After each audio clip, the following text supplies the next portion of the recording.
तैयारी स्टार्ट। महोदय, मैं अपने लिए इसे बड़ा सौभाग्य मानता हूँ कि मैं आज के इस समारोह में सम्मिलित हो सका। कुछ दिन पहले जब लोकनायक बापूजी अणे ने मेरे पास लिखा कि मैं यवतमाल आकर लोकमान्य तिलक की मूर्ति का अनावरण करूं, तो मैंने अपने लिए इसे बड़ा सम्मान माना। उसके साथ साथ बापूजी ने यह सूचना भी दी कि यदि मैं यहाँ आऊँगा तो मुझे यह भी सौभाग्य मिलेगा कि एक बार फिर उनके दर्शन कर सकूँगा। इन सब कारणों से मेरे हृदय में एक क्षण के लिए भी ऐसा विचार नहीं आया कि इस निमंत्रण को स्वीकार करने अथवा न करने के विषय में सोचूं। मैंने उसे एक आदेश मानकर शिरोधार्य कर लिया। थोड़े समय की अनिश्चितता अवश्य रही, क्योंकि मैंने लिखा था कि इधर जब आ सकूँगा तो यहाँ आऊँगा। मुझे प्रसन्नता है कि वह दिन आ गया और मैं यहाँ आकर इस शुभ कार्य में भाग ले सका। लोकमान्य तिलक की मूर्ति का अनावरण करना मेरे लिए बड़े सौभाग्य की बात है।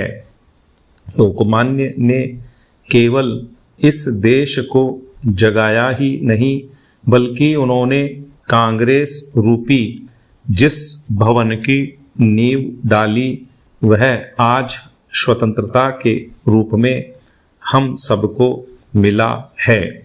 अपनी बुद्धि, अपना शरीर और धन जो कुछ मनुष्य के पास हो सकता है, सब कुछ देकर उन्होंने देश को जागृत किया और हमें स्वराज्य के लिए तैयार किया।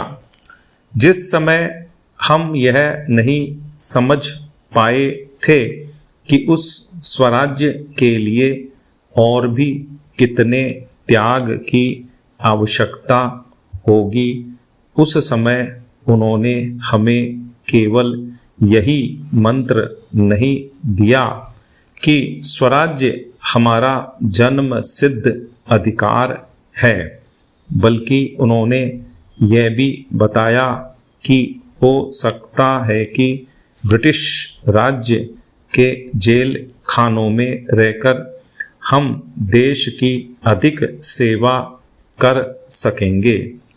यही कहकर उन्होंने कड़े कारावास का दंड हंसते हंसते हर्ष के साथ झेला और सारे देश के सामने एक उदाहरण रखा, जिसका इस देश के लोगों ने हजारों और लाखों की संख्या में अनुकरण किया और अनुकरण करते करते अंत में हमने स्वराज्य भी पा लिया।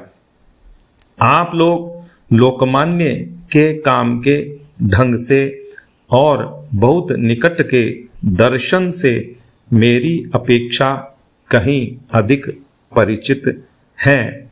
मुझे तो उनके संपर्क में आने का थोड़ा सा ही सौभाग्य प्राप्त हुआ था।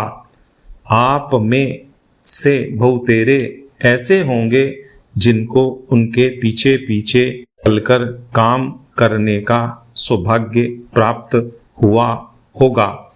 मुझे इस बात की और भी प्रसन्नता है और ईश्वर को धन्यवाद है कि ऐसे लोगों में एक प्रमुख व्यक्ति लोकनायक बापूजी अणे आज भी ईश्वर की कृपा से एक भयंकर रोग से मुक्त होकर इस सभा में उपस्थित हो सके हैं।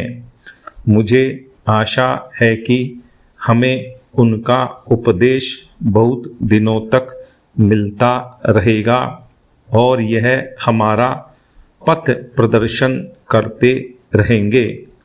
इसलिए अब जबकि हमें स्वराज्य भोगने का अवसर मिला है, जिसके लिए हम संग्राम कर रहे थे, हमें उसे सार्थक बनाना है।